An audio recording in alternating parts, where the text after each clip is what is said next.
if there are any persons who think that from a naturalistic point of view, death involves any experience at all, then they're wrong. Death is the cessation of experience. So in that sense, my death will be just like before I was born, which is to say, just no experience at all. There will be no experience from my point of view or from a point of view related to me. And I think that maybe there's experience of dying. As you actually die, maybe there's some experience associated with that. But once you are dead, there are no experiences. And therefore, it would be a mistake to think of death as an experience of emptiness or an experience of nothingness or an experience of annihilation. So anything that views death as having an experience attached to it is mistaken.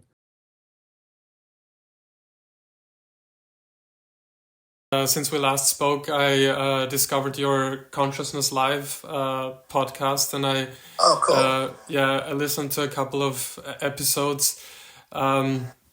Especially interesting, I found the one you had with Noam Chomsky. And what I found really interesting about it, I mean, you never really mentioned the words "a hard problem of consciousness," but I think that's kind of what you tried Noam Chomsky to see, or at least acknowledge or talk about. But I'm not sure. It didn't work. Yeah, it looked like it didn't work. I mean, I remember he said something like, what it's like to see the sunset, that's not a scientific question. What's it like to see the sunset?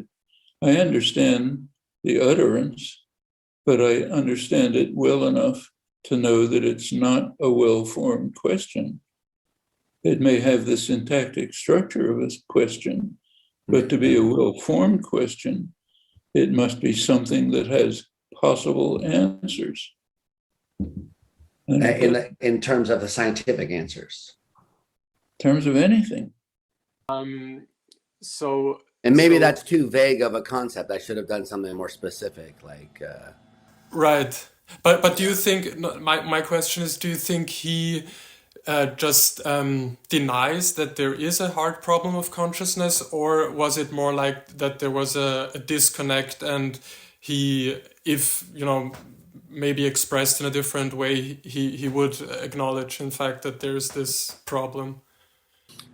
Well, yeah, so I don't even think you need to have it be a hard problem of consciousness. So, I mean, if by hard problem you mean something that is outside of the realms of ordinary scientific explanation, so you could just have the view be a functionalist and say, yes, there's something that it's like to see red or to have a particular experience, and there's nothing that's overly, that is a functional property. Someone could say, I mean, I don't really tend to like that way of talking, but I'm open, to thinking about it.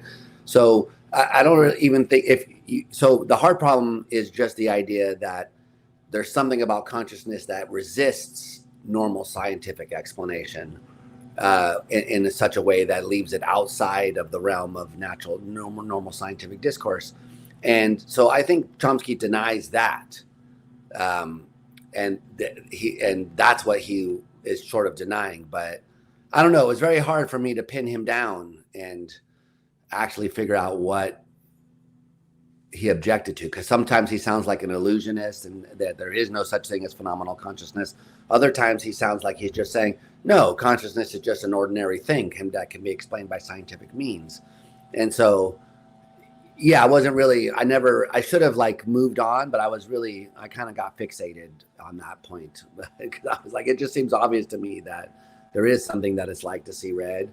That is the thing that we want a theory of consciousness to explain.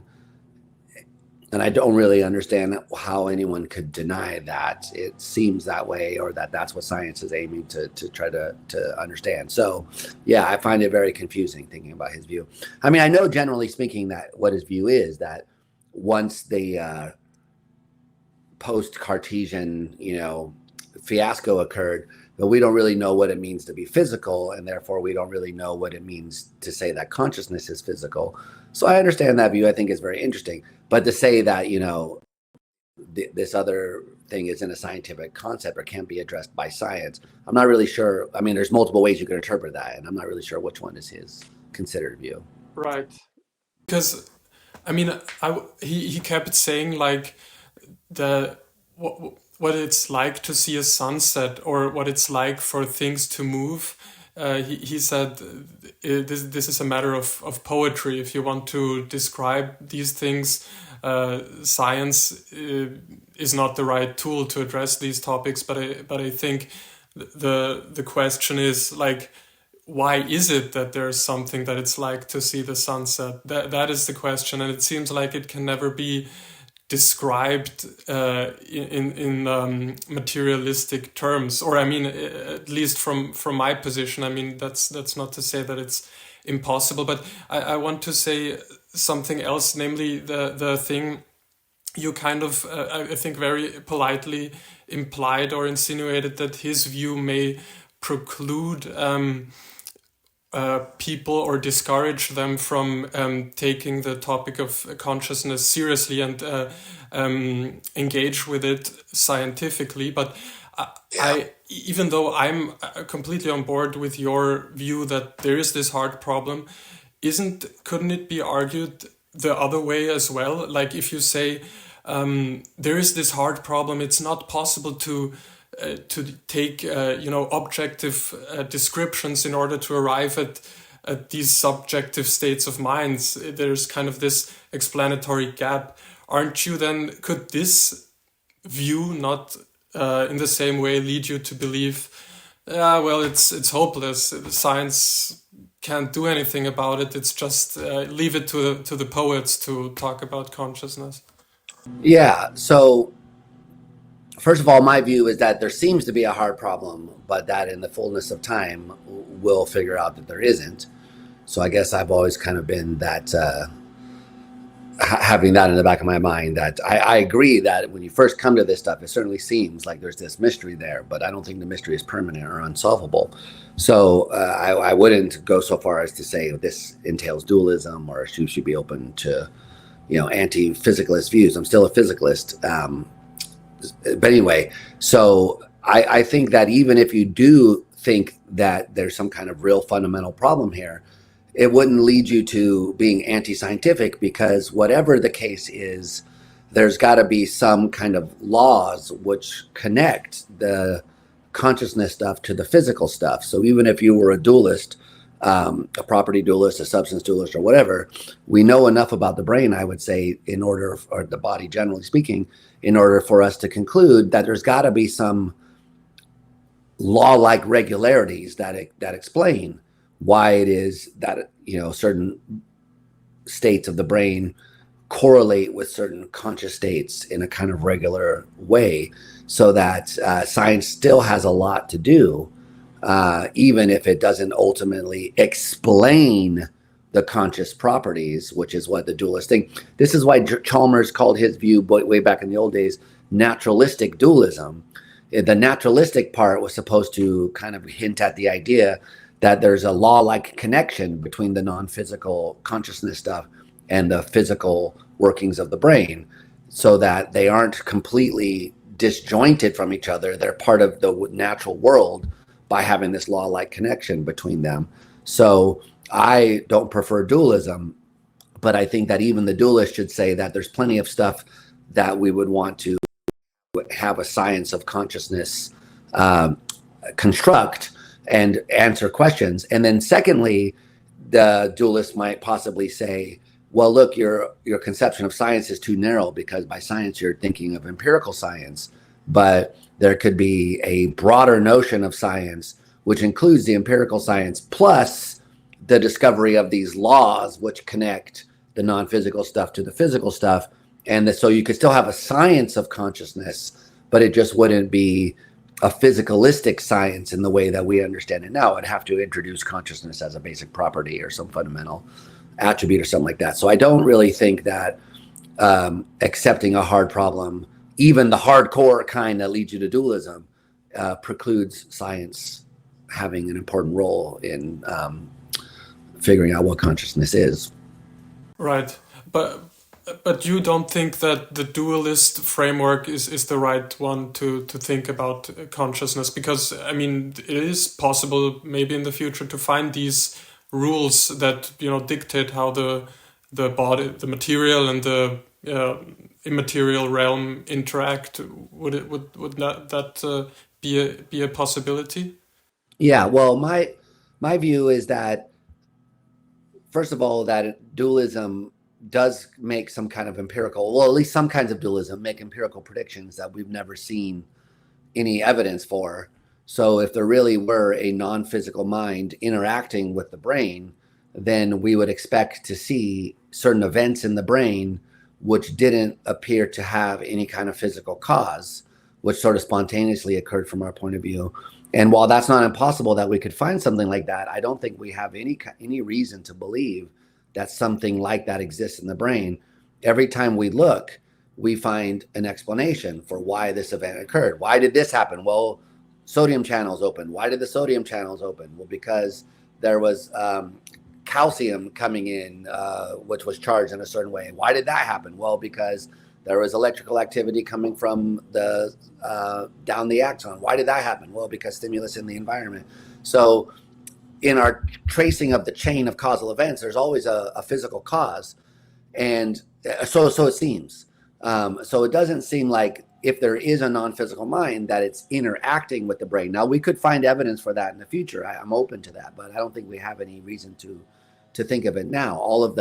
Everything we sort of know about physics suggests that the physical world is causally closed in the sense that every physical event has a physical cause. So if that's the case, then my arm movement also has a physical cause. I think there's room to debate that. And I don't think we know it with certainty, but I think empirically we have reason to believe it, so that it's reasonable to accept on the basis of what we know about science that this is the case. So that means that if there is a kind of dualism involved, then it's got to be either an epiphenomenalism, namely that there's no causal impact that consciousness has, or some form of dualism that allows a causal role. I think maybe panpsychism might do that. So, if you think that what electrons are is consciousness ultimately, and then if electrons are playing some role in the brain, then it's really consciousness playing that role. So maybe there's a way you could get that stuff there. But the reason why I don't really find any of those views convincing is because the only evidence that we have for them are a priori arguments, thought experiments about zombies and physical duplicates and things of that nature. And I've always just thought that there's equally compelling thought experiments for the other side. So this is what I have called in my own work shombies. Shombies are creatures that are like zombies in being physical duplicates of us, but that have consciousness. So that I think that it's conceivable that there be a physical duplicate of me where there are no non-physical things at all, and yet there is consciousness. So the dualist thinks that they can conceive of a creature just like me that lacks consciousness. And I find that sort of hard to make sense of, because when I think of a physical duplicate of me, I think of one that has consciousness. I think of a zombie. So I think that ultimately zombies, the physical duplicates that lack consciousness, and zombies, the physical duplicates that have consciousness, are kind of on a par. And that the only reason why you would pick one over the other is sort of your background beliefs. So I find zombies more reasonable because I'm kind of have a preference for physicalism. Other people find zombies more their taste because they have a background preference for dualism. So I think that there's no real symmetry breaker a priori, that is, between these two thought experiments, and that ultimately it's going to be more empirical work. So the analogy they often use is with water and H2O. So if you go back to Aristotle thought water was a simple substance that didn't have any parts because it looked like that. And if you sort of imagine someone going back in time and telling Aristotle that water was composed of hydrogen and oxygen, he would say, what are you talking about? Like, you can imagine him using a thought experiment. I can imagine a world where there's H2O but no water. And it turns out actually you can't do that. It seems like maybe you could have done that if you didn't know enough chemistry. But once you get to the point where you understand physics and chemistry, you sort of realize that any world that's identical to our world with all the same stuff in it, with all the same laws, is going to be a world where water is H2O. So maybe you could imagine other worlds with different laws where water is not H2O, but in this world where we actually live, water has to be H2O. It's necessary. So I sort of think the same thing about consciousness, that it's probably necessarily a brain state. And so the only reason not to think that are these thought experiments, which I don't find very plausible. And on the other hand, the empirical evidence suggests, if nothing else, a tight correlation between the brain function and the consciousness side of things. So then the question is, well, what should we reasonably conclude from that? And I sort of think that the reasonable thing to conclude is that they're just kind of the same thing, that the brain states are the conscious states, certain of them, that is to say, or some other physicalist thing, so some structural or functional kind of thing. And it just seems to me that that's not a knockdown argument, but that if your only reason for rejecting physicalism is that you think you can conceive of something, then it just seems very suspicious to me, because what you can conceive of seems very generally dependent on what theories you accept and how you take the world to be, generally speaking. And we're not in a position where we can rule these things out a priori. So in our case, we can kind of a priori deduce that water is H2O. We can actually do that, because we can say, well, water is the stuff that, falls from the skies and is in that lake over there. And we've discovered that the stuff over there in the lakes is H2O. So if you do what Chalmers calls front loading, and you say, look, any world where that is like this, will water be H2O? The answer is yes. And you can know that a priori without even knowing what world you're in. You can kind of say, look, if the world is like this with these laws of physics and these basic parts, then the water is going to be H2O in that world. But even so, even though an idealized conceiver could know that water was H2O, that's not how we human beings discovered that water was H2O. We didn't a priori analyze the concept of water and then deduce that it was H2O. We did a bunch of empirical stuff that kind of pointed us in that direction. And that's how I think that the science of consciousness has got to go. We've got to get a lot more empirical work done. We don't really understand how the brain works, or even have a general theory of what the brain's functioning is.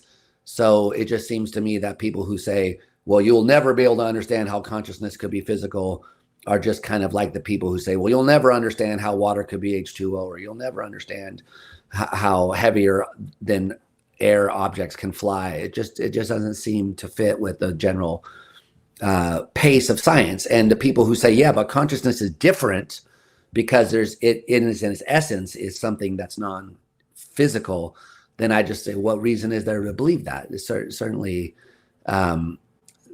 not obvious that it's not physical. It's sort of obvious that it presents a challenge, but I don't think the fact that it presents a challenge is enough reason to jettison the typical ways of thinking about it from a scientific point of view. So my own view would be that my like deepest held belief is probably that it's an identity between the mind and the brain in some sense. Lesser held belief would be that it's like a functional property, but I'm not against, like I used to be very against it. I'm less against it now, sort of thing. Okay, so maybe it could be a functional property. I would be sad if that were the case, but it could be the case. And I wouldn't say that I completely rule out dualism.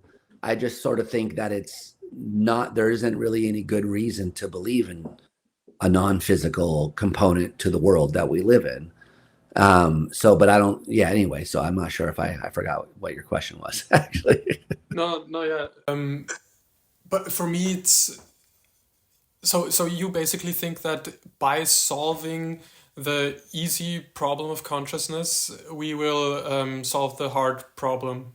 Is that kind of what I take from your explanation? Your general kind of what Chalmers called the type C physicalist view, that when we have a fully better understanding of, well, first of all, a theory of consciousness from the point of view of psychology, and then a theory of how the brain fits together, what it's actually doing, that we'll see how they kind of fit together. So, if you're someone who likes, if you think, well, so there's a debate in philosophy between what we call first order and higher order theories of consciousness.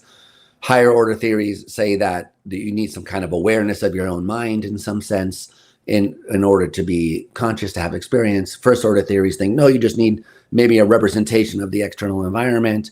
Then there are other kinds of theories as well. But if we could solve that debate, say, well, okay, so which theory of consciousness do we think has the best empirical support?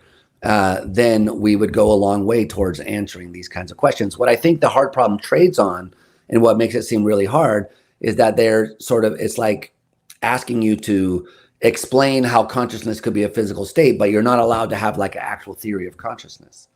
So it's like saying, how could water be H2O, but you're not allowed to do any chemistry? It's like, okay, you got to have the theory of chemistry in order to understand how water could be H2O. And I likewise think that you need a theory of consciousness from the psychological, like from the science of psychology, as well as a deeper understanding of the brain, and then we'll see how they fit together. Right. So that, according to me, an idealized agent could deduce probably from the physical facts whether there was consciousness there or not. So I don't think in the limit there would be a hard problem. I see. Okay. That's interesting to me. But I don't really understand your view that a zombie is inconceivable. So a philosophical zombie is inconceivable. So are you saying it's kind of analogous to, trying to conceive of a triangle with four sides, something that is like contradictory and doesn't make sense? Because another thought I had also about this is, do you think solipsism is likewise an inconceivable concept? Because a solipsist views other people as philosophical zombies, doesn't he? I mean, they seem like they're conscious, but he denies this property about other people and thinks his consciousness is the only one in the universe. So do you think there's a problem with solipsism too? Well, I actually talked to a solipsist on Consciousness Live. So it was an interesting discussion. But I don't really think that so first of all, solipsism is an interesting problem, and it's hard to actually get out of it once you get yourself into it. And there's different things that you could mean by solipsism. But if you mean, like you just said, that you are the only mind in existence, then I don't really think that it is right to say that other people are philosophical zombies. So for example, right now, suppose solipsism is true and you are the only mind, really it would be me, but let's just pretend it's you. So if you're the only mind in existence, then you have conscious experiences, but I am not physically identical to me. I'm a figment of your imagination. I don't really have a brain. I have who even knows what I have internally. If this is like a dreamlike state and you're conjuring this all up in your own mind, then it's not. Philosophical zombies have to be physically, functionally identical to some physical creature. And that doesn't seem to me to be satisfied in the solipsist world, so that they would maybe not have mental lives of their own, although I would say that their mental life really is your mental life, that you're conjuring them up and populating them with these things. But if it really is, the fact that they just appear to be conscious but really aren't, then they don't satisfy the definition of being a zombie in the full and technical sense. So they're a weaker zombie in the sense that they appear to be conscious when they aren't, but they're not a zombie in the full-fledged sense of being physically identical. So what I think is inconceivable is that you build a creature that has exactly my physical states right now, like the ones. So for instance, right now I have I fell and from riding those skateboards back there, and I fell and kind of really hurt my tailbone. So now sitting in the chair is uncomfortable. So I'm having a bit of a pain right now in my tailbone. And the philosophical zombie is a creature that has every physical state that I have, with the laws of physics being identical to how they are right now, but yet they don't experience any pain in their tailbone, the pain from the fall. That zombie had a similar fall and acts in a similar way and says like, oh, my tailbone hurts, and is walking around stiffly and sitting in the chair gingerly, but they don't experience any pain at all. And it's that I find very hard to make sense of, because I just think that a creature that had my physical states and was indistinguishable from me in any way at all would have the same experience that I do. So I just don't really know how to make sense of there being a creature identical to me that acts in the same way, but yet lacks any and all experience.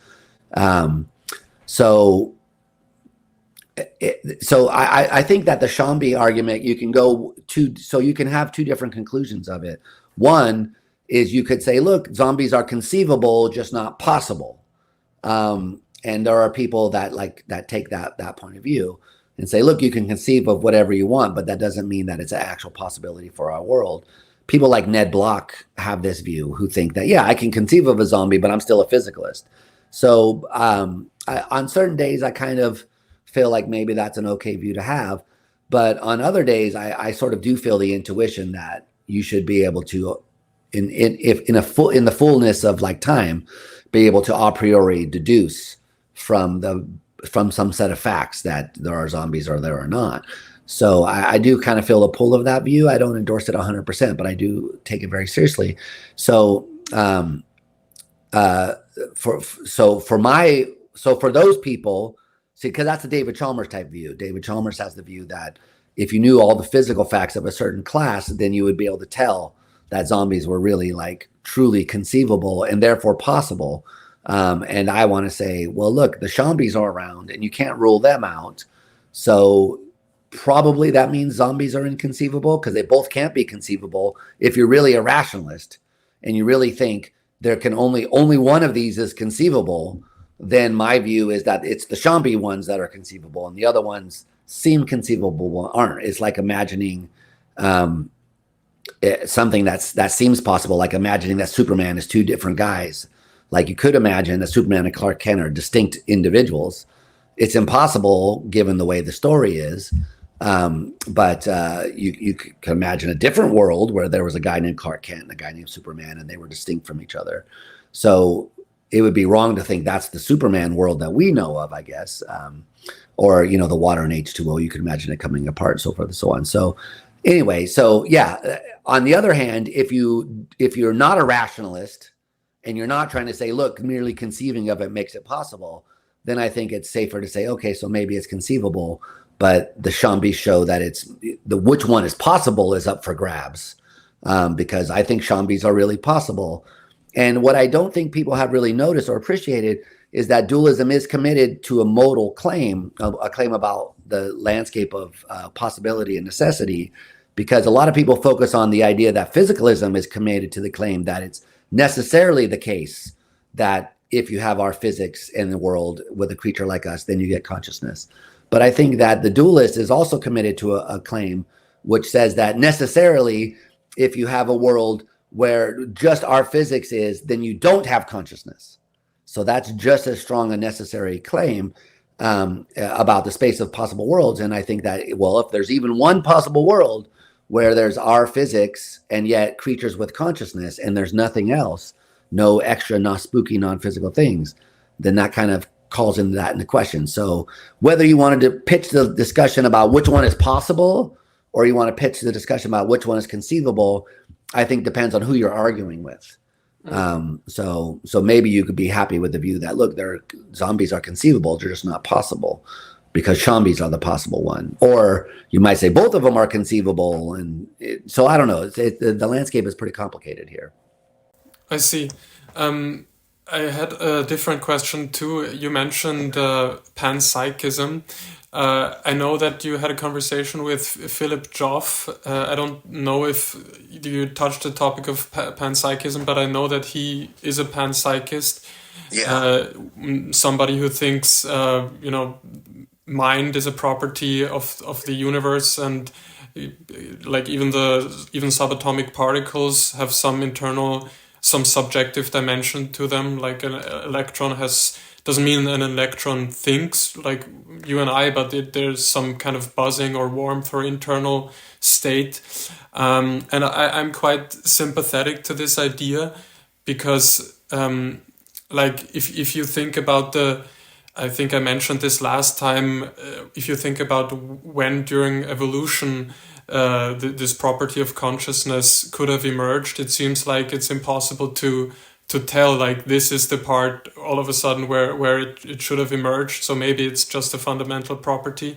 But I want to have your opinion on panpsychism, and do you, because I think there's a couple of problems as well with this view, but I'm going to let you speak. I mean, I've talked to Philip quite a few times actually, and he's a very nice guy, but I just find it kind of, well, I don't know, laughable actually, that people take their own intuition so seriously that they think they need to posit consciousness as a fundamental feature of reality simply because they can't understand how it can be physical. It just seems like a really outlandish sort of view to have, that you have to take yourself like incredibly seriously in a way that I just can't picture doing, where you say, look, to me, it seems that consciousness can't be physical, so therefore it isn't. What? I just don't understand that level of confidence. I don't get it. And I don't really think that Philip's argument adds anything over the traditional arguments against physicalism. He focuses more on what he calls the transparency of the concepts, that you can introspect the concept of, say, seeing red or being in pain, introspect the actual experience, I'm sorry, not the concept. But when you have a pain, you can kind of become directly acquainted with the essence of the pain and therefore somehow know that it's not physical. And I just don't find any reason to think that that's true. I do think that when you are acquainted with a pain, you have some sense of its experiential nature, and that there's nothing that's hidden about the way it's experienced in some sense. But that doesn't answer like all sorts of metaphysical questions about the nature of pain. So is it a brain state? Is it a representational state? Is it a non-representational state? I think all of these questions are left open because they all agree that pain will be experienced in a certain way, and then they disagree on what its fundamental nature is. Even on Philip's own view, the nature of pain is ultimately metaphysically composed or somehow dependent upon the micro consciousness of the fundamental elements. And so when you're directly acquainted with the experience of pain, there's something that's hidden from you, namely its fundamental nature. Now, so I just think that you get exactly the same sort of problem on his kind of view as you do on the physicalist view. So on the physicalist view, people say, well, I don't know, it's hard for me to see how a pain could be conscious. And on the panpsychist view, people say, well, it's hard for me to see how a pain could be made up out of a bunch of little experiences that aren't pain. You get exactly the same sort of hard problem, which is slightly different. I mean, so I shouldn't maybe even say exactly the same, but you get a very similar version of the hard problem. For the physicalist, the hard problem is, how can this brain state be a pain? And why is it this experience as opposed to any other kind of experience? On the panpsychist view, you get a similar problem in the sense that the question is, how could this set of micro experiences be a pain? And why isn't it some other experience? Like, what is it about the micro experiences that entail that it's pain as opposed to feeling like a tickle? And as far as I can tell, no one's ever been able to answer that. This is in the ballpark of the combination problem, but there's a whole bunch of like sub-problems in here that Chalmers has laid out, like the palette problem, the quality problem. So there's a whole bunch of questions about what the relation is to the experience we have to the micro experience of the micro parts. And it's very easy to simply say, oh, well, there's experience at the bottom level. Okay, great. But how does that solve anything? So the only thing that these guys say in response to that question is to say that, well, since it's experience at the bottom level, it's somehow easier to see how you would get experience at the top level. But I don't see how that's the case at all. It certainly doesn't seem to answer the fundamental question about how you could or couldn't know a priori from the micro experiences what the macro experience would be like. I think you get it sort of stuck in the same part. So panpsychism seems to me like the sort of view which you would only take seriously if you were really enamored with your intuitions about the nature of consciousness. And if you sort of ignored the whole history of science that overturns all these intuitions, so that most of the things which are intuitively the case to us have over time succumbed to some sort of scientific explanation. So I think that there's a kind of optimistic induction you could do over science that consciousness will do the same. And the idea that no, there's something fundamentally different about it, I just don't see why we should take that so seriously, because the only evidence for the it's fundamentally different part is more of these intuitions. But the intuitions seem to me to be so clearly stemming from a certain conception of the nature of consciousness that itself is being debated.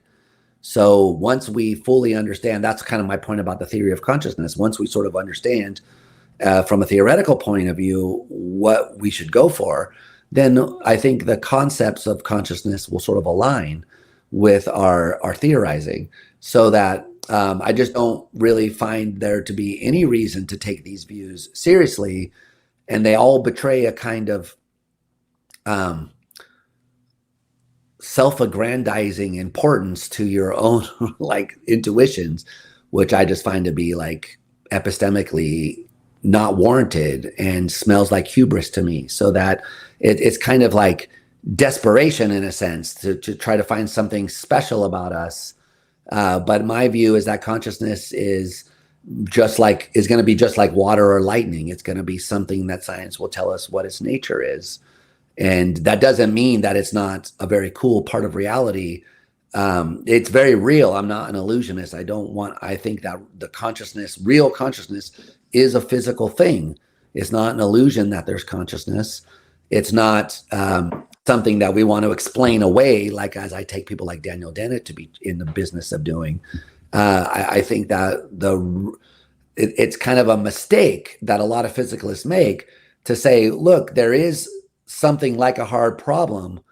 And so we've got to explain away this idea, where instead of just saying, no, it's a real part of reality, which is like this. It might not have all the properties which it appears to us to have from the first person, but it has very many of them. And a theory needs to account for that. So I just don't, I haven't found any reason to take a step back from the view that kind of thing is physical. And when people argue with me about this, the arguments sound like, well, I can't understand how that could be the case, so it isn't. And those kinds of arguments are not very convincing to me. And if they actually try to give an argument, they say, what about zombies? Well, that already, in my opinion, assumes a certain view of consciousness, because I say back to them, what about shambies? And so they have to say something and no one really has addressed this in the literature in my opinion, in a serious way. So that, anyway, so I don't rule panpsychism out. It may be the case, but I don't think that we have any reason to think that it's true apart from these intuitions. And I think we have reasons to be skeptical of the intuitions. So unless you really are secure in you really think your intuitions are the right ones, then I don't really think that we have reason to take it seriously. Mm-hmm. Yeah, I guess compared to you, I'm one of those hardcore,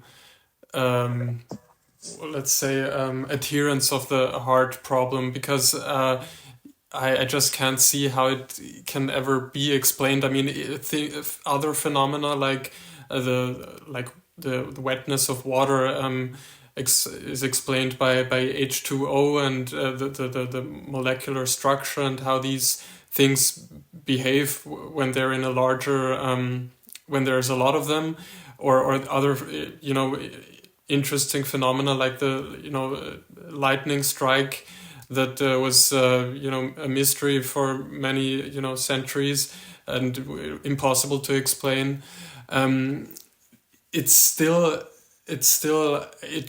We have satisfactory explanations even to things that are too difficult to understand. Like if a physicist gives me the relativity theory and to explain how gravity works, and talks about how the space-time continuum is bent, and this is why things fall down. It's really spooky, and I don't grasp it intuitively at all. But it there's still like the explanation kind of has the shape of the question and kind of fits in the whole. And if you solve the easy problem of consciousness and say, okay, we found it out, like a system is conscious if there's these many neurons and they have to fire at this kind of hertz. Then all of a sudden you have consciousness, and this is how it works. These are all the mechanisms and functions. This seems to me just like a restatement of a miracle. I'm still just like flabbergasted. Okay, but why? Like, couldn't it just function? Why is there anything? I mean, you could have all of this explanation, and I'm still not satisfied. But I guess that's kind of my intuition. I don't know. But see, that's what I was kind of saying, is that why should you be satisfied? So it may be the case that something is true that is unsatisfying. So I don't see why people think that there's got to be some intuitive satisfaction on their part, or else the explanation is not coherent or true. So it may just be that that's the way it is, and there's no further explanation. I think that's an open possibility. So that those what's called brute identities, just there is an identity between these two things, but maybe there's no satisfying explanation that you could ever give. Now, that's not my preferred view, but I don't think there's anything wrong with that view. I think it's certainly people dismiss it out of hand, but I don't know why. So it just may be the case that, there is no satisfying explanation, but it's still the case that consciousness is physical. So I think I can conceive of consciousness being physical in this brute way. And so why not just take that view seriously? Why not see how far we could get? Now, it would be nicer if we could give a satisfying explanation. I agree with you. But at the same time, it's a bit weird to be asking for some kind of explanation like that when we don't really have any ingredients to build it out of. So we don't know what the brain does. We have a theory that it's information processing, and that's a good theory, and we're running with it, but we don't have a general theory of what the brain's functioning is or how it really works. And my intuition is that the science of 500 years from now is going to be the neuroscience is going to be in a radically different spot than where we are now, just like the science of the brain 500 years ago was in a radically different spot. And the very idea that the brain works in this electrical way with neurotransmitters is all very recent in the history of science. Within 100 years, 150 years, has been nailed down. So this is at the very early stages, and it's of course at those early stages seeming to us like, how do you bridge this gap? But if you fully understood how the brain worked, which I don't think we can really make sense of, because we're so far, it's like telling, going back and telling Socrates, well, if you knew Einstein's theory of relativity, then you would understand why energy and matter are the same thing. And you'd be like, what are you talking about? So you need a lot of conceptual steps in between there and here. And there's no way to point at the explanation so that you could feel satisfied now. But the question is, why be pessimistic that such an explanation will occur once you take into account that our knowledge of how this stuff works is very impoverished, and we're trying to build something. So of course it looks very mysterious to us now because the theories we have are completely inadequate. But the question here is, what would it look like if we had a real theory? And there, it's like I put myself back in the position of someone in the 1500s thinking about water, and someone in the year 2024 thinking about water. And I think, well, the difference is clear. Like, there's a theory here, the theory of chemistry and how it relates to physics, which helps us understand why the wetness of water can be explained in terms of H2O. But if you went back and, like, for example, there's this very famous passage in Locke where he says, you'll never get an explanation for these sort of things from science. They can't explain the hardness of the table or the wetness of water, because even if you knew about the basic elements, there would be no way to relate them to these macro properties. And of course, now we look back and they go, well, but we did, because we had a better theory than what you had. Of course, if your theory is oh, there's a little billiard balls bumping around into each other, which is the corpuscularian theory, which those early modern guys held, then of course it seems entirely mysterious. If you have a theory of chemistry in where you fill in the details about electrons and protons and how they bond and the cationic forces and so forth and so on, how they can form structures that are loosely bound or tightly bound together, then it starts to make sense. But what the difference is a very clear empirically based theory. So to me, it just seems, again, that that's what we need. So if we had a full theory and it still was mysterious to us, then I would be like more open to these sorts of criticisms. But the fact that it seems mysterious to us in the absence of any good theories seems like, yeah, that's what you would expect. So the fact that it's a bit mysterious doesn't surprise me. And what's more surprising is that people think that, well, we should have that satisfaction now when we don't know anything and we haven't been doing anything serious for less than 100 years. I mean, it took us, 600 years, roughly speaking, to get the theory of chemistry that we have now, which is, going through this completely wrong term of alchemy and all that kind of stuff. So anyway, I agree with you that there's, a reason to be puzzled here, but I don't think that the reason is like enough to justify abandoning ship. I see. But I see there's room for disagreement, like I said, but it just seems very strange to me that people take themselves like to have access to these final things when we're not even. And when you talk to people like Chalmers and stuff, he says, well, we're not ideal reasoners. We don't have a full theory of the brain, but it just seems like what science will discover is just more structure and function. And it doesn't seem like there's any way that structure and function is ever going to be able to explain these things. And it's like, yeah, but we heard all that before. People said structure and function can explain this. And now we take it as the paradigm of obvious that structure and function explains that. So that doesn't mean I think so by the way, I'm not saying physicalism is true. What I'm saying is I don't think there's any reason to think it's false. So that's different than saying it's true. It's just a lot of people that you meet think, well, why, it's clearly refuted by these considerations. And I'm like, I don't think it's clearly refuted. I think, in fact, actually, it's kind of, a bit strange to say something like that. But does believing in physicalism automatically mean that you think that there's no hard problem of consciousness, because you make it seem like there's a contradiction? Is there? Well, that's why I said at the beginning, it depends on what you mean by hard problem. So if you mean by hard problem that consciousness is the sort of thing which could never be explained by science, physical science, then I think there probably isn't that kind of hard problem. If you think consciousness is the sort of thing which seems currently to be hard to explain by science, then I think, yeah, there's that kind of problem, okay. But it's not going to last forever. But so I don't think that, look, there are people out there. So I think Ned Block is like the paradigm of this way of thinking. Ned has the view that there is a real hard problem that is genuine, that zombies are genuinely conceivable, but he's an empiricist, so he doesn't think conceivability entails possibility.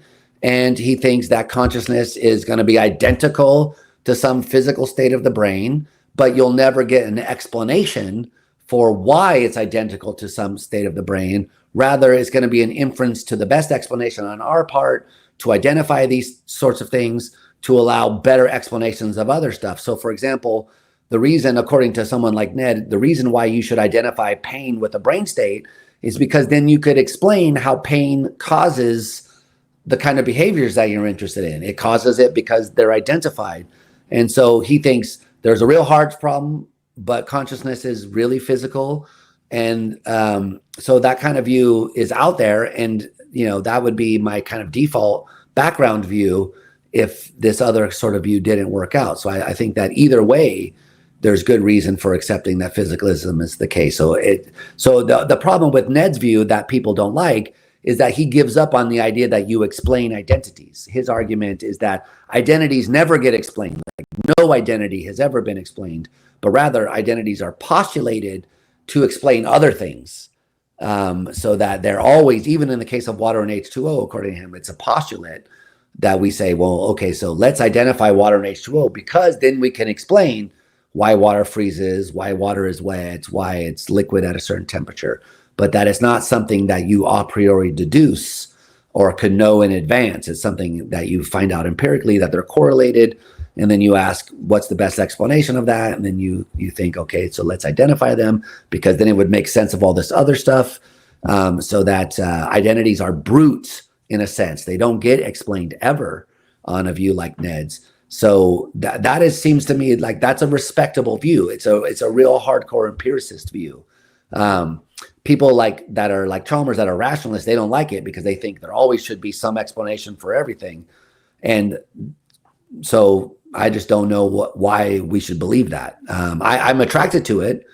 So I am definitely feel the pull of that view, but I don't really feel the pull strong enough to be fully convinced that we really need explanations for everything.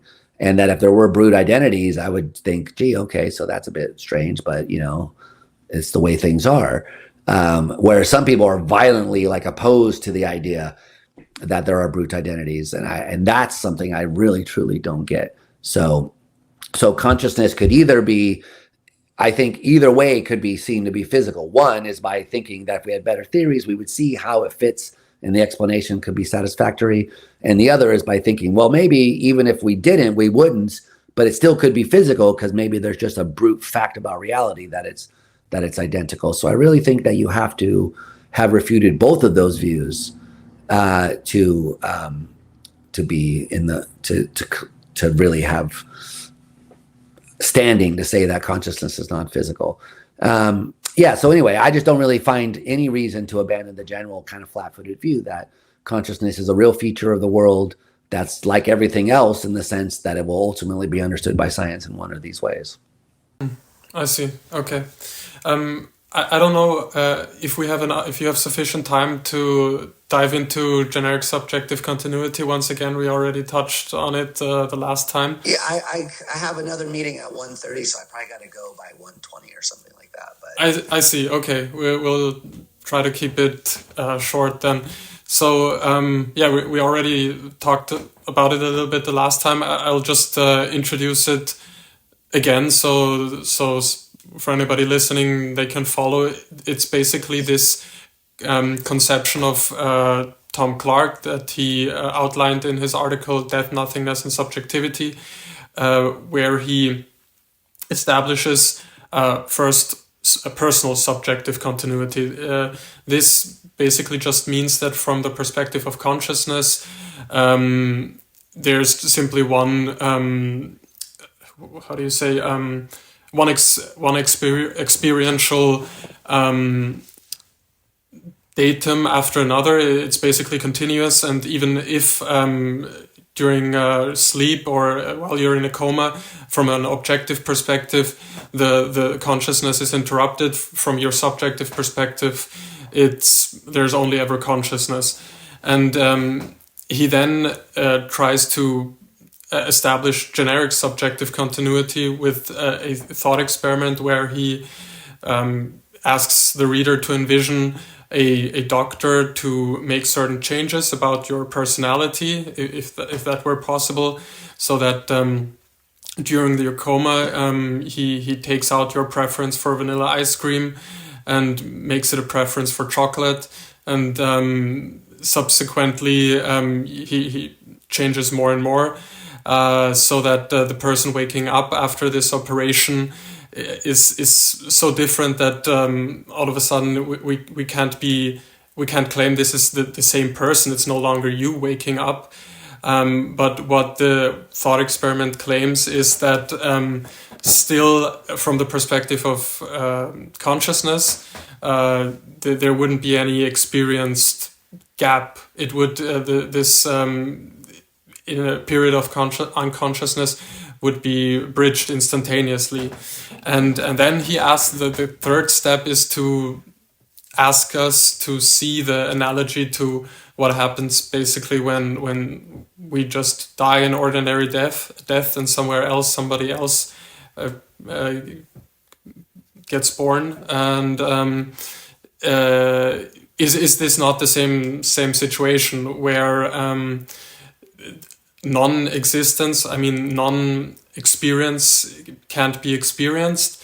And he basically claims, he holds that we should therefore just expect our consciousness to continue in a just with radically changed contents, but to not expect that consciousness will simply cease, as many atheists and naturalists believe, and not and of course, as a naturalist and atheist, he doesn't expect for consciousness to continue in some other realm in heaven, or as the Buddhists think, that there's actually something personal being carried over into other entities that he's strictly against. But I try to give a short outline of his view, and I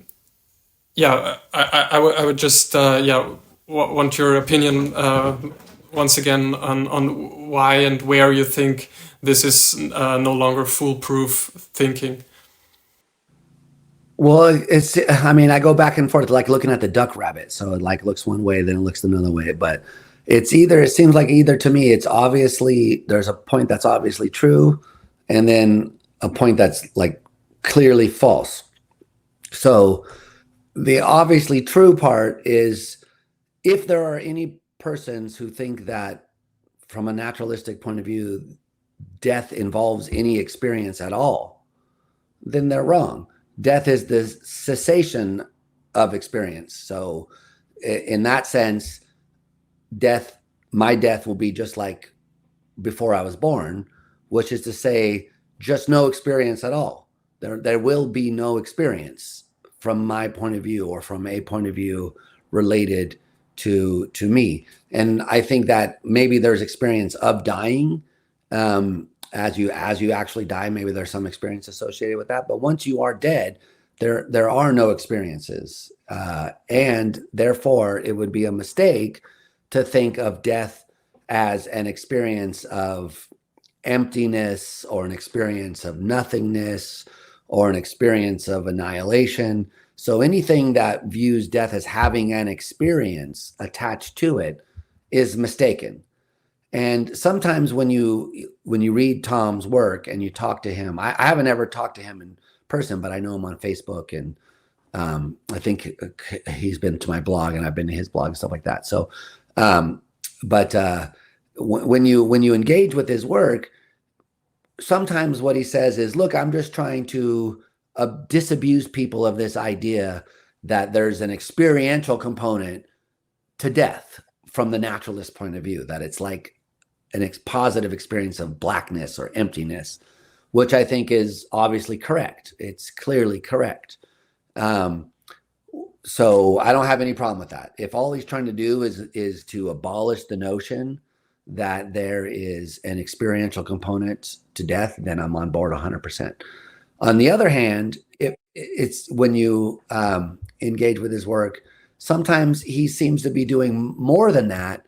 And in fact, you were too in your description, when you start talking about what to expect, what's next after you die, what's next? And that question doesn't make any sense. Once you're dead, there's nothing. That's it. It's the end. So that doesn't mean there's a positive experience of emptiness. It just means there's a cessation of experience.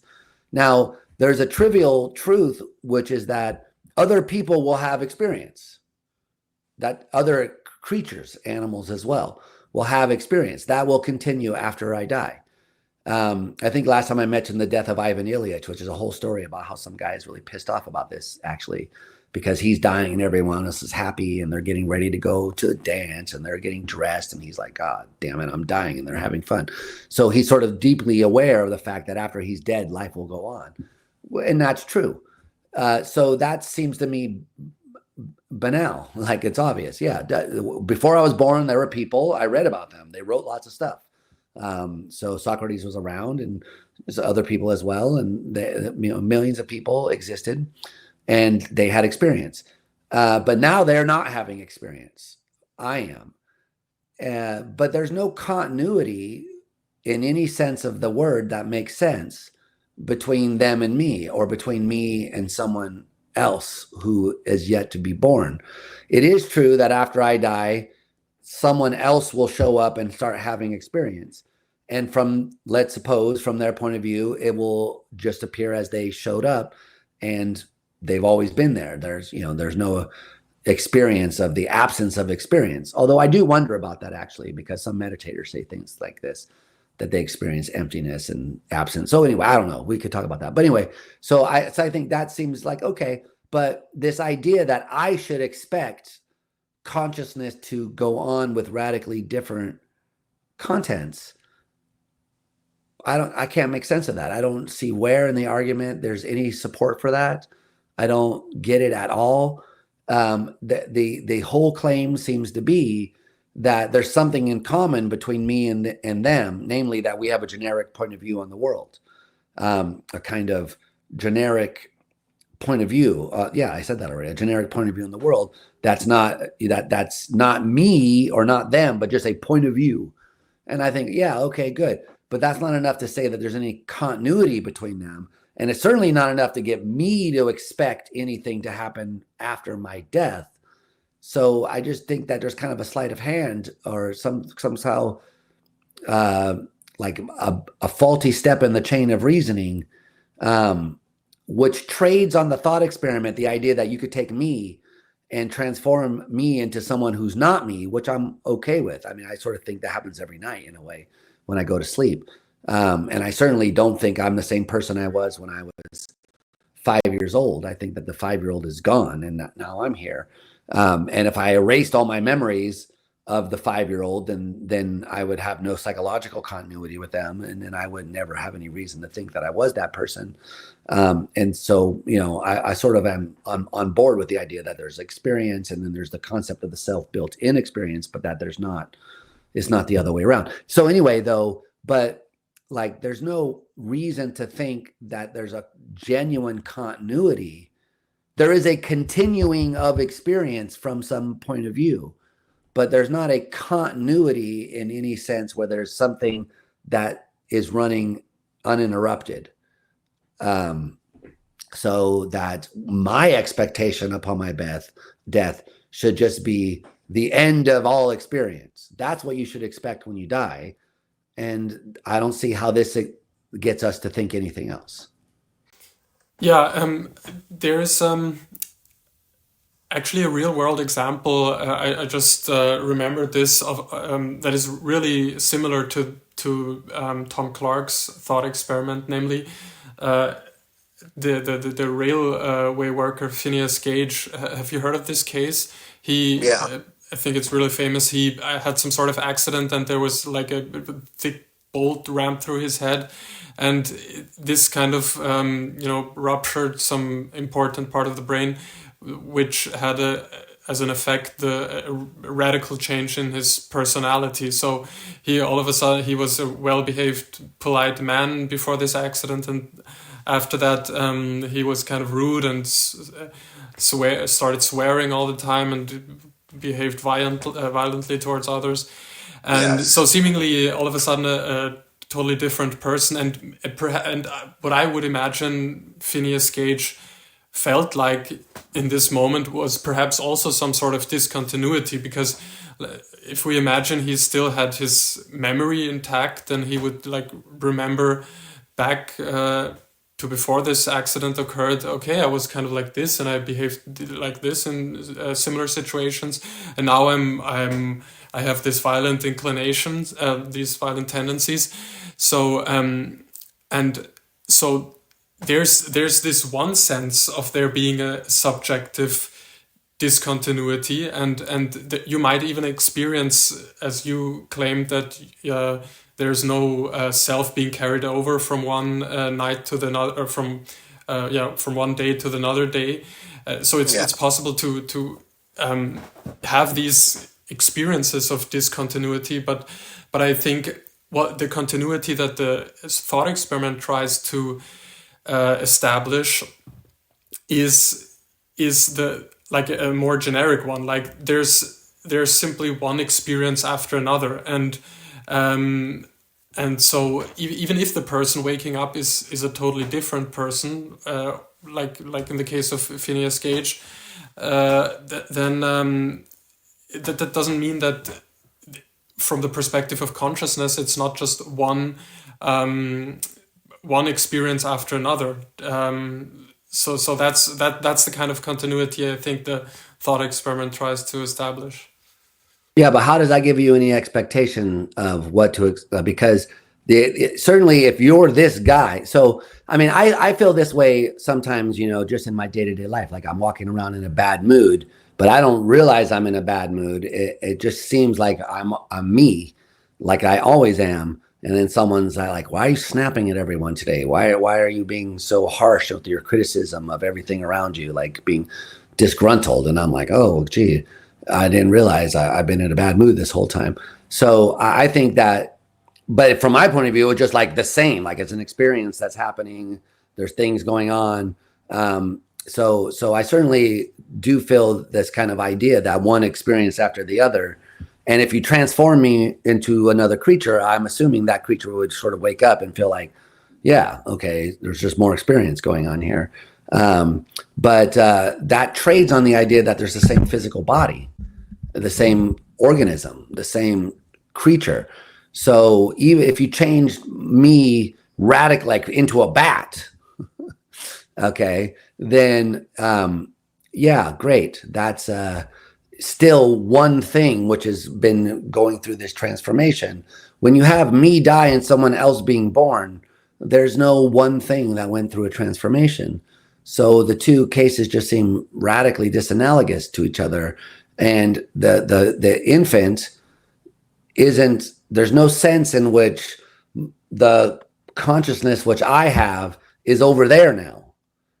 Even if you abstract away from the personal identity stuff and that it's a subjective continuous. I'm not talking about that. I'm just talking about a continuation of anything that was going on here. That's not what's happening over there. So, I mean, it's like saying every time you're watching a movie, you turn it off and then someone else puts that same movie on. It could be years from later. There's no gap in the movie. It's like, okay, but there's no continuity of it either. There's no continuation of the same thing. But what is there to experience this gap? If there's nothing to experience the gap, then the gap is not there, isn't it? Well, why think that? I guess I don't understand why you would think that. So there's nothing to experience the gap. That's because I'm dead and there's no experience at all to be had. And then someone else gets born and they start having experience. So even cleaner cases like the one you brought up where everyone dies. And then a million years from now, some creature becomes conscious. So there's a big gap there between my death and the creature showing up a million years from now. And nothing experienced that gap in between. Okay, I agree.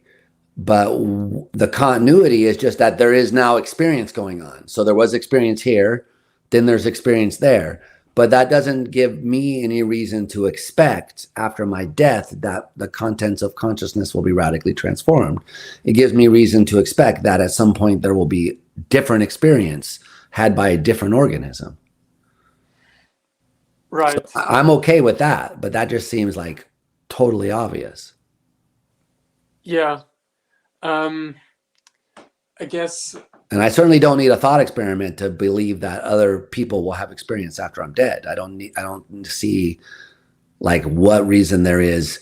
So the idea that the thing that gets me like upset is that there seems to be this idea that, well, it's something I can expect. I can expect my consciousness, but without me, my consciousness in some sense to be over there. What comes next is maybe the chicken's life, or what comes next is maybe the iguana's life, or what comes next is maybe the infant in Australia's life. And in the sense of what comes next, there may be some sense in which that is a next experience. If you ordered everyone's experience, maybe that would be the one to happen right after I died or something like that. But there's no reason to think that there's some kind of continuity that would give me an expectation of that in a way that grounds the idea that, well, it's morally important that I treat them in a certain way. Or I don't know, sometimes I hear Tom saying stuff like, yeah, well, you realize, you want to treat conscious beings in a certain way, because what comes after you might be that. And I just think, what? That seems completely bizarre. And the argument doesn't establish that at all. In fact, why wouldn't I want them to suffer? Like, I don't understand why. So maybe I think I'm convinced of generic subjective continuity, and I think, no, after my experience should be total horrible suffering. So once my experience stops, everyone should suffer. Like, what does generic subjective continuity say about that? Well, why wouldn't I want everyone to suffer? Because you're smuggling in the idea that somehow my experience is now over there. And that seems to me to be illegitimate. It's not, there's no sense in which it's my experience. It's not personal continuity. It's generic continuity, which just means there's more of the same kind of stuff. But having more of the same kind of stuff doesn't mean anything to me. It just means there's more of the same kind of stuff, experience. Right. But I would just say that I think it is already like, it is for me very obvious that experience, consciousness, whatever, is generic to begin with. Like you even mentioned that some meditators, they talk about experiencing emptiness in states of deep meditation. And I think these are very real. I mean, they get to something true, I think, these experienced meditators, because consciousness shorn of all of the things we ordinarily experience, our memories and desires, has like this generic property of just existing, of just being there. And I think there is no difference between your consciousness and mine and that of a chicken, if a chicken is conscious. I mean, I assume it is. And of course, if you die, it's wrong to think that it will be your consciousness, being born somewhere else. It's not your consciousness, it's just consciousness, but it's the same consciousness that it gives rise to all of the experiences that you are having right now. And that is the thing that you should expect to continue. So there's nothing being carried over, because I heard you say that in the video, in your video review as well. So I don't understand how there's something being carried over. There is nothing being carried over.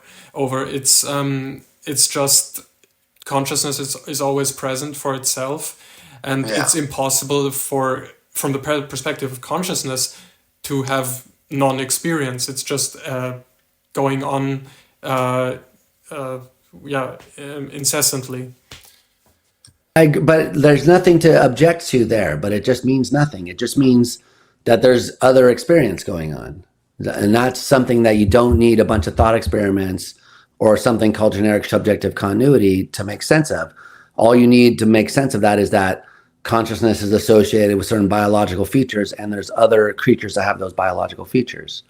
So, or not, maybe it's associated with certain physical features, and there's other things that have those. I mean, if you're a panpsychist or whatever. So don't want to beg the question, but the point is just that you can do that without saying that there's something that continues. So it's called continuity, generic subjective continuity. So there's no sense of continuity except for in some weird sense that's made up by the argument. Yeah, there's experience. And then when mine stops, others continue. And maybe there's a point at which identically, so if I die at 8:03 p.m. and then at 8:03 in 1 second, someone else is born and starts having experience, then, okay, that what came right after the cessation of my experience was their experience. But just to say that experience continues is not that interesting. I mean, who denies that? who ever has denied that? No one. I mean, maybe a solipsist. They say if I die, everybody dies. And maybe some people metaphorically talk about death like it's sleep or something like that. But in a way it is, because in a deep, deep sleep, there's absence of experience. I mean, some Buddhists deny that. So it's maybe there's an experience of sleep. I don't know. But if there isn't, then death is like sleep in that sense. There's no experience being had. It just means no experience. so I don't see what all this other stuff is really adding to what we already knew, which is that when you die, experience stops. And that doesn't mean all experience. And that any given experience will seem like it's kind of always been having experience. And that you don't experience an absence of experience, although I think maybe you could. And some of these meditators say stuff like that. Like you have the experience of not having experience. I think that's possible. But anyway, putting that aside, I just don't see like, so if what you're telling me is that I should expect that other people will have experiences after I die, then I say, yeah, duh. And if you say anything more than that, I don't know what you're saying. I mean, I just think that it's like so obvious that other people will have experience after I'm gone, just like they did before I got here. But I don't know what that tells me about I mean, why do I need to be told that? I mean, who denies it? Right. That's what I would need to know. I mean, so I know Tom in his paper quotes all these people as saying things that suggest that maybe death is an experience of nothingness or emptiness or blackness. But I think maybe that's reading too much into what they're saying. If there is anyone who believes that, I think, yeah, you're wrong. You know, that's clear. When you die, there's just no more experience for you. That doesn't mean there's no more experience in the world. So if the point is, yeah, there's other experiences, and that there is a sense in which there's something the same between the two experiences, namely a point of view on the world, then yeah, of course, that's what experience is. So when there's experience, there's a point of view on the world. That's clear. So when that experience happens, there will be a point of view on the world. When my experience ends, there will be no point of view on the world from over here, but there will be one from over there. But I don't see what, so when you're telling me like what comes next, maybe the chicken's life, so you better treat chickens with certain ways. Well, like that's where I start to lose. It starts to seem like you're reading more into it than what's there, which is that there's some sense in which there really is a deep continuity, like something literally the same over here and over there, as opposed to just the same kind of stuff. So if I destroy my gold ring and someone says there's still gold in the world, you know, you didn't destroy all gold. Oh yeah, okay, gee.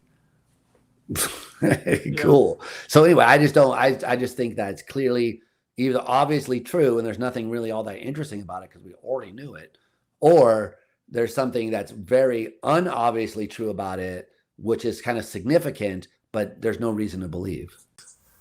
I see. Okay. Yeah, I'm happy to leave it like that. Thank you. Okay. And very generous. Cool. I mean, your one of time these days, already. I should probably talk to Tom himself and see if he means more than this. But Yeah, I haven't been that doing would be great. I would consciousness love live. to hear a conversation between you two. Yeah. I haven't been doing Perhaps. consciousness live lately because I've been really busy with this book that I wrote, but I do want to get back to it and I've been missing it. So I've been putting together a list of people that I should eventually reach out to. So I'll put him on the list and see if he's interested in talking to me. Yeah, that's a good He idea. said something to me after I made that video and he was like, I'll be interested to see what you say next or whatever. And I was like, okay, but I don't think I ever followed up with that video. So I do want to know like what he thinks the point of all this is and who he thinks he's actually arguing against, or what he's arguing for, or why we need thought experiments or all this kind of stuff. So it is interesting to me. And I think that physicalist and non-religious person should think about death. It's something that's, happens to us all, unless we get uploaded to the singularity or something like that. But barring that, it's an important topic, and I appreciate the conversation. But I'm still waiting to find out what it is we're actually talking about that isn't already known. Yeah, I think you could both get a lot out of having this conversation, and I think the viewers especially. I mean, I'd be very excited to hear it, and I think there can be a lot of insights gleaned from it about consciousness in general. Cool. Is there any place that you can point my viewers to if they want to know more about your work? I have a website, onemorebrown.com, Richard Brown. So one more of those. And I have my YouTube channel, which I think is called Richard Brown Philosophy, although I actually don't really know.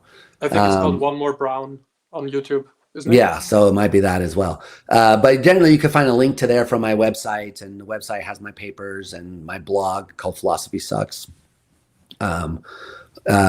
which I don't really publish too much to anymore, although occasionally I do. So anyway, that's generally onemoorebrown.com is where you can find out about me. Cool. Great. Cool. Thanks for having Thank this you for having the conversation. It was conversation interesting. again. It was more Yeah. fun the second time, actually. Yeah, I thought so too. Yeah, thank you for your time. Very interesting. Okay, so I'll talk Great. to you later then. Yeah, see you soon. Goodbye.